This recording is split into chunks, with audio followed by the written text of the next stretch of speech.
주위의 이슈가 뉴스를 바꿉니다. 세상을 깨우는 황보선의 출발 새아침.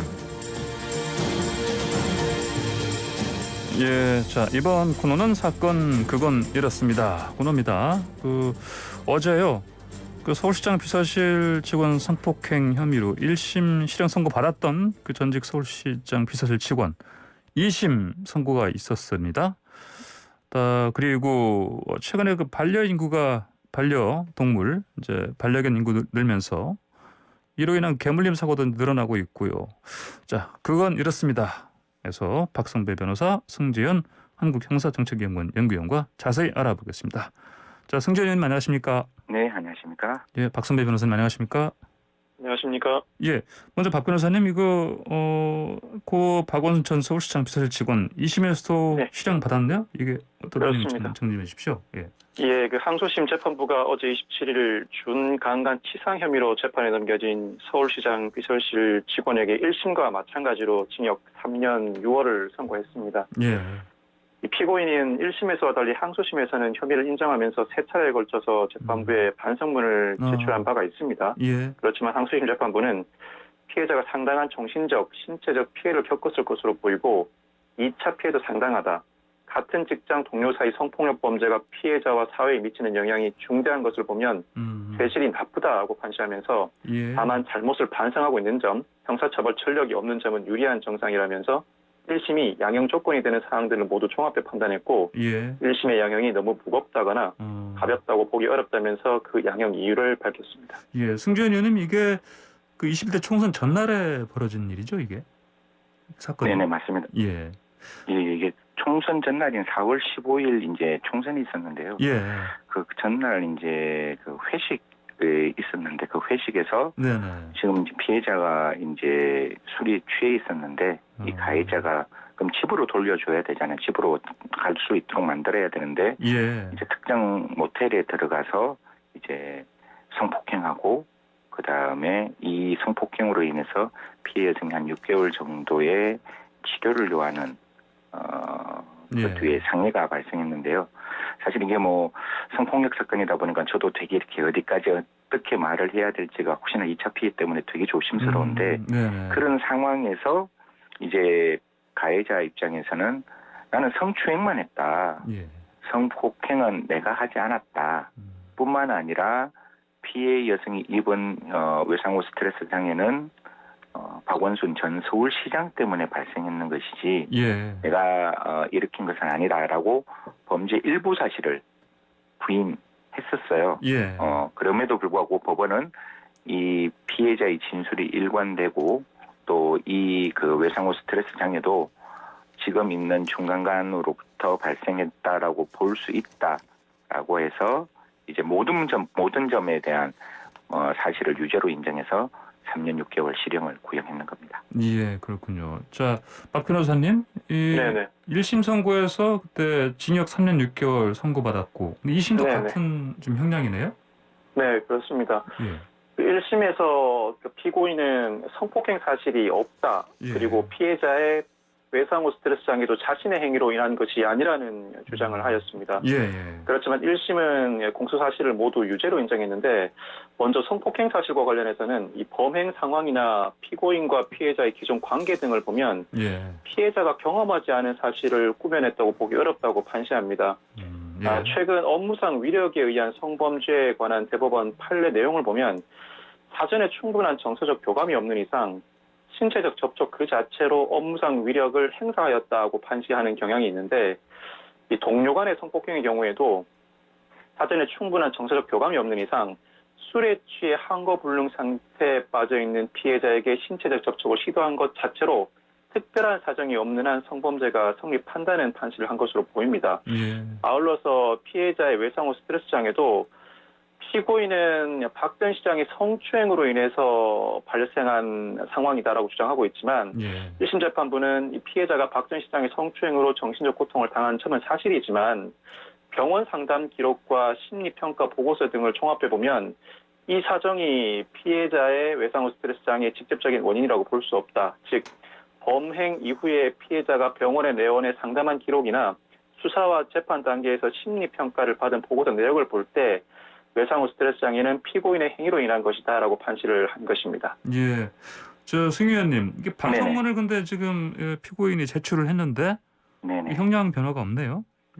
뭐 사실 저는 매번 예. 이야기를 하지만 예. 지금 있는 사건에서 피해자는 가해자를 용서하지 않아요. 이 피고인을. 예. 그런데 법원에 반성문을 제출했다고 법원이 이걸 양형참작 사유로 보는 거는 저는 어느 면으로 보나 너무 어색하고 불편하거든요. 예. 피해자는 저 사람을 용서하지 않고 저 사람이 나에게 한 행위에 맞게 걸맞게 죄질에 합당한 형량을 부과해 달라라고 피해자는 절규하고 있는데 예. 법원의 입장에서 반성문을 제출했으니 그 반성문에 따라서 형을 감경하겠다, 양형참작 사유로 보겠다. 예. 저는 이 부분은 법원이 지금 판결과 동일하게 나머지 판결에서도 동일한 판단을 해야 되는 것이고 예. 성폭력 범죄에서 가장 중요한 것은 피해자가 그 행위에 대해서 정말 진지하게 처벌 불원의 의사 표시를 했을 때는 원해로 치더라도 지금같이 반성문을 제출했다는 이유만으로 예. 감형하는 것은 지양되어야 된다. 절대로 허용돼서는 안 된다라는 거고 이 사건에서 제가 봤을 때 나름대로 또 의미가 있었는 거는 1심에서는 방금 저 변호사님하고 저하고 얘기했듯이 일정 부분 범죄 사실을 부인했지만 예. 사실 항소심에서는 모든 범죄 사실을 다 인정하는 거거든요. 예. 예. 성폭행도 했다. 그다음에 뭐 외상후 스트레스 상해도 나 때문에 일어났다. 모든 범죄 사실을 인정했음에도 불구하고 보통 1심에서 범행을 부인하다가 2심에서 범행을 자백하면 그 부분은 양형참작 사유로 봐주는데 예. 지금 같은 경우에는 우리 법원이 굉장히 성폭력 범죄를 엄단하고자 하는 의지가 드러난 판결이라서 그 부분에 대해서도 법원은 감경을 하지 않았다. 예. 이런 부분들은 앞으로 판례에도 많은 영향을 미칠 수 있다 이렇게 말씀드리겠습니다. 예, 박 변호사님, 사실 근데 네. 지금 승 의원님 말씀하신 것처럼 이전에는 2심에서 네. 이렇게 뭐 반성문 내고 하면 좀 이게 좀 가만히 되곤 했었는데 그렇지 않았습니까? 근데 네네 그렇습니다. 이게 바뀌네 보니까요, 추세가. 사실 항소심에서 피고인은 예. 공소 사실을 인정하되 다만 예. 1심의 형이 지나치게 무겁다는 항소 이유를 주장했습니다. 예, 그러면서 그렇죠. 예. 이 첫 공판 단계에서부터 결심 공판에 이르기까지 피해자와 합의를 위해 노력하고 있다는 입장을 밝혀왔는데 피고인 입장에서는 형량에 관한 한 항소심이 마지막 재판입니다. 예. 즉 징역 10년 이상이 선고되는 사건이 아닌 이상은 대법원에 상고를 할 수 없는 상황이다 보니 예. 최근 추세에 비춰보면 유죄를 피하기는 어렵고 그렇다면 공소 사실을 인정하되 반성하는 모습을 보이고 피해자와의 합의를 하는 것이 유리하다고 판단한 것 같습니다. 예. 무엇보다도 피해자와의 합의만 성립되면 성범죄의 경우에 강간은 징역 3년, 강간치상은 징역 3년 6월, 피해자와 합의가 성립한 경우에는 집행유예가 선고되는 것이 사실상 공식이라고 평가할 수 있는데 예. 무엇보다 피해자와의 합의에 중점을 둔 것으로 보입니다. 그렇지만 피해자 측은 합의 거부 의사를 지속적으로 밝혀왔습니다. 항소심 결심 공판에서도 피고인의 행위에 합당한 형사처벌이 내려지기를 바란다는 입장을 밝혀왔고 예. 무엇보다도 피해자와 합의가 되지 않은 상태에서 반성문을 제출한 것 자체로 항소심이 형을 감경할 이유는 없다고 판단한 것 같습니다. 피해자가 용서를 하지 않는 한 1심 선고 형량이 양형 기준의 범위 내에 있다. 그렇다면 항소심이 공소 사실을 피고인이 인정하고 반성문을 제출했다고 해서 굳이 그 형을 바꿔야 하는가라는 근본적인 문제의식을 가지고 네. 1심의 형을 그대로 유지한 것으로 보이고 이러한 경향은 다른 재판, 즉 하급심의 재판 관례에도 일정 부분 영향을 미칠 것으로 보입니다. 그리고 이미 하급심의 다른 재판들도 이와 같은 방식으로 형을 정하고 있기도 합니다. 예, 알겠습니다. 피해자 측에서는 이번 재판 결과에 좀 입장을 좀 밝혔습니까? 네네, 뭐 피의자 측 입장에서는 두 가지 이제 입장을 밝혔는데 변호인 측이 이제 입장을 밝혔는데요. 처음에 저희들이 이야기를 했다시피 이 판결에서 항소심에서는 그 피고인이 범죄를 다 인정했음에도 불구하고 자백했음에도 불구하고 형의 판단에 대해서 영향을 미치지 않았다, 즉 형을 감경하지 않았다는 점은 굉장히 의미 있다라고 이제 변호인 측에서 피해자 변호인 측에서 이야기를 했고요. 또 여기에 대해서 상고를 할 건지에 대해서는 뭐 검찰이 판단하겠지만 방금 뭐 박성배 변호사님이 너무 설명을 잘해 주셨다시피 본 사건은 상고를 했을 때 법리 판단의 문제만 있지 양형 판단의 문제는 상고할 수 없는 사건, 즉 사형 무기 10년 이상의 징역이 아니기 때문에 그러면 뭐 2심에서 모든 범죄를 다 인정하고 또 법리 판단에는 뭐 최종 법칙이라든가 판단 유탈이라든가 그런 경험칙과 논리식에 반하는 게 없기 때문에 예. 제가 봤을 때 그냥 항소심에서 사건이 확정되지 않을까라고 생각합니다. 예, 알겠습니다. 잠깐만요. 그 방금 속보가 하나 들어와서 이거 좀 전달해드리고 우리 저 얘기 이어 나갈게요. 지금 국민의힘 그 선관위에서 발표한 건데 보니까 지금 당 대표 선거요. 그 경선 그 컷오프 8명에서 이제 5명으로 줄이는 거 지금 발표가 됐습니다. 나경원 전 의원, 이준석 전 최고위원, 그다음에 조경태 의원, 주호영 의원, 그리고 홍문표 의원 이렇게 5명이 본선에 진출했다고 합니다. 보니까 당원과 일반 국민 여론조사 통해서 이렇게 뽑았고요. 선관위에서는 국민의힘 선관위에서는 여론조사 수치는 발표하지 않기로 했다고 합니다. 다시 한 번 말씀드립니다. 나경원 전 의원, 이준석 전 최고위원, 조경태 의원, 주호영 의원, 홍문표 의원, 국민의힘의 전당대회 그 당대표 선거 본선 진출 5명 확정됐습니다. 자, 이번에는요. 그 개물림 사고 자꾸 이어지고 있는데 이것 좀 우리 같이 자세히 짚어보시죠. 그 지난 22일이었죠. 야산에서 그 개물림 사고로 50대 여성이 목숨을 잃었죠. 이거 좀 간단히 정리 좀 해주시죠. 이건 저 박성민 변호사님 해주시겠습니까? 네. 예, 예. 그러니까 지난 20일 오후 3시 20분경에 이 50대 여성이 인근 공장 텃밭에 지인과 함께 방문했는데 예. 잠시 산책하러 나가겠다고 하고 공장 건너편 야산을 올라갑니다. 한 50m도 채 올라가지 못한 상황에서 몸 길이 150cm, 25kg이 넘는 성인 덩치만한 큰 개가 덮칩니다. 예. 이 3분 동안 개를 떼어내기 위해 사투를 벌입니다. 개가 자리를 떠나자 힘겹게 도움을 구하러 공장 쪽으로 내려왔고 직원의 신고로 병원으로 옮겨졌지만 결국 숨을 거두고 맙니다. 예. 사인은 과다출혈 쇼크사라는 1차 구두 소견이 나온 상황입니다. 예. 저 승 의원님, 이 혹시 뭐 저희 YTN에서 이제 보도한 영상인데 이게 보니까 좀 끔찍한 장면인데요. 이게 맞습니다. 예. 이 개는 앞으로 어떻게 되는 걸 좀 알려져 있습니까?